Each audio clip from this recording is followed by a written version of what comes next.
Aswa here.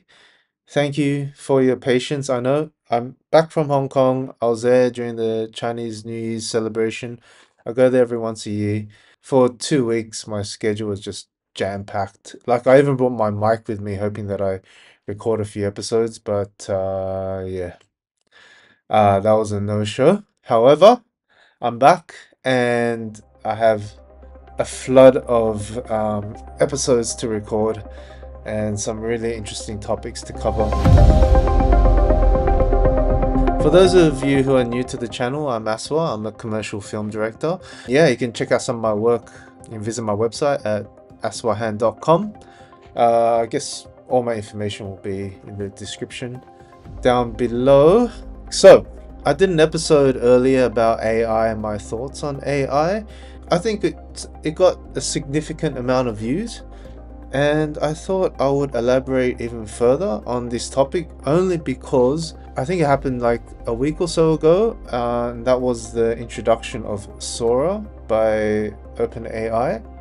I know everyone's been talking about it. Everyone's shitting their pants and going, "Oh, Sora, it's going to be the death of everything from movies to commercials to video games, etc., etc." And I have to say it looks incredible. Okay, I'll admit it looks incredible.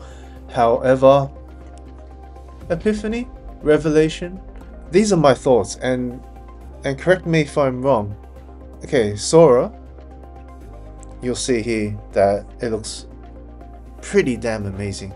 Sora is not out to the public, so I haven't been able to play around with it. However, I have seen some of the demonstrations on the website. Prior to Sora, you would create your visuals in Midjourney, and then from Midjourney you take it to Runway, and Runway would create like I don't know how many seconds of animation. So it'll create the visual that you create on Midjourney into an animation, and you would write specific prompts like man walking towards door or something. Now, what makes Sora so revolutionary is that it creates 1 minute length clips. 1 minute. It generates from scratch, it's not from Midjourney and then taking that image to Sora. Sora is creating it from scratch, from the prompt that you write. So you might write woman in Tokyo at night walking in the urban city, and you can see here in this demonstration, this is a 1 minute clip from a blank canvas. Sora can create this, and it's pretty spectacular.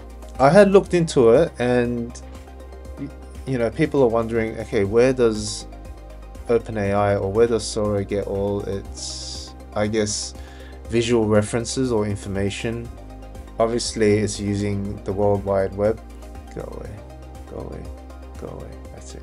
It's not proven, but it looks as though I was watching this YouTube channel. I wish I had the link, but I don't. But anyway, what they were saying was that allegedly it looks like Sora is also not just gathering its information from the web, but also from Unreal Engine 5. And you can see that, of course, AI can gather all sorts of information, like in terms of visual references and certain videos from the million and millions of references out there on the internet. But the other thing that Sora does really well, from what you can see, is the physics. So from this clip, you can see like the dogs playing around in the snow, and you can see how the interaction between the snow and the dogs. And there was another example, I'm not sure if I can find this clip, but there was another example of a pirate ship in a coffee cup, and you can see the physics of the liquid. Yeah, so they believe that Sora is also getting the information, especially the physics side of things, from Unreal Engine 5. Everyone's talking about it. This is the end of our industry, or the film industry, or the gaming industry. And I pondered upon this idea for a few days. Yes, a few days. This is how I see it, and I think I'm pretty accurate. And you'll see if I'm wrong. In the next 5 years, we can come back to this video and be like, "Ah, okay, you were completely off the mark." But I think I'm pretty on point, and this is how I see Sora and anything that comes after it in the next, I say, 5 years. Okay, let's give it 5 years for now. I see that Sora is going to be more like a tool and something that will help enhance the VFX and CGI side of things in terms of its visuals. So what I mean is that so what I've seen from Sora and what they've been able to generate, they can create somewhat photorealistic visuals. And when I mean somewhat, I think it's not 100% there. I think it's like it's between 90% to say 95%, especially with humans. So for example, you see that one with the girl walking in the streets of Tokyo also. You look at the close-ups and it's pretty close. The physics are there, and I mean, if you're looking for it, I'd say it's around 90% or 95%. It's really close. I guess you can say the same thing with CGI. I mean, the technology with CGI at this point, especially when it comes to humans. So with most things like hard surfaces and stuff, I think they're pretty much 99.99 or 100%. They can create photorealistic objects and visuals. But when it comes to humans, it's a different thing. And even for CGI at this point in time, it's not there. It's close, but not quite. And you can see from examples like these examples in certain films these days, like in Star Wars and The Mandalorian. And I think humans are probably the most difficult because we see humans every day, and so we know when something is off. And I think when it comes to CGI, there's something that's missing, like the little nuances, the details, the certain expressions. And that's the same with Sora, I feel, is that it's really close, but not quite there.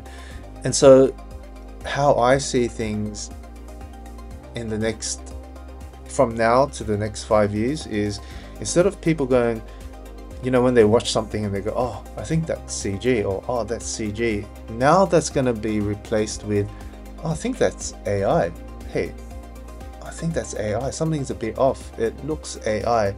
And that's happening right now. People are no longer saying, hey, that's CGI, or it looks a bit CGI. Sure, people say, like now people are saying, oh, you can create an entire film using AI.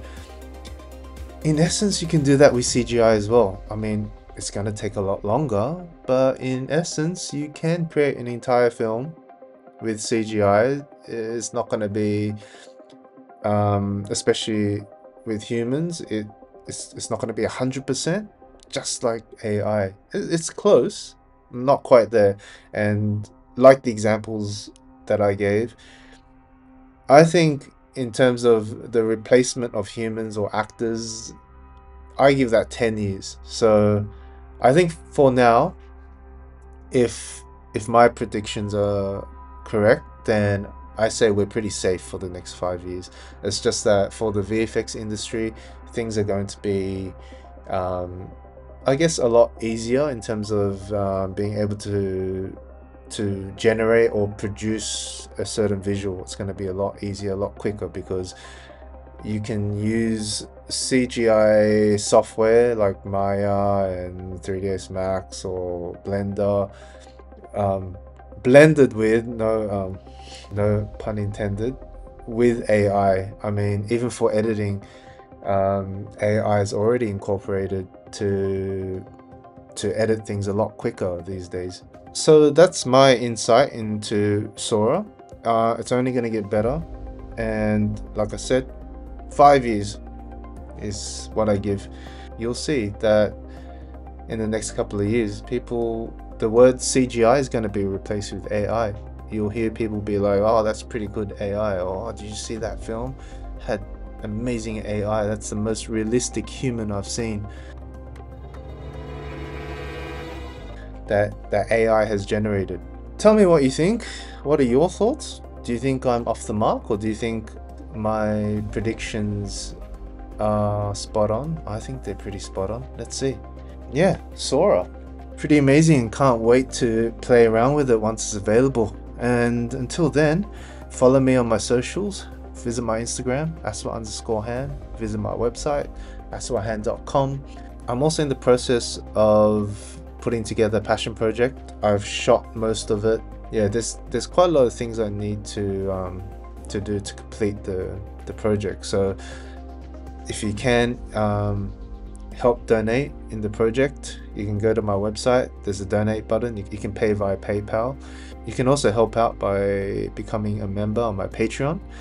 Tiers start from $1 to $5, and there's a wealth of content there exclusive for members, so do check that out. All that information is going to be down below.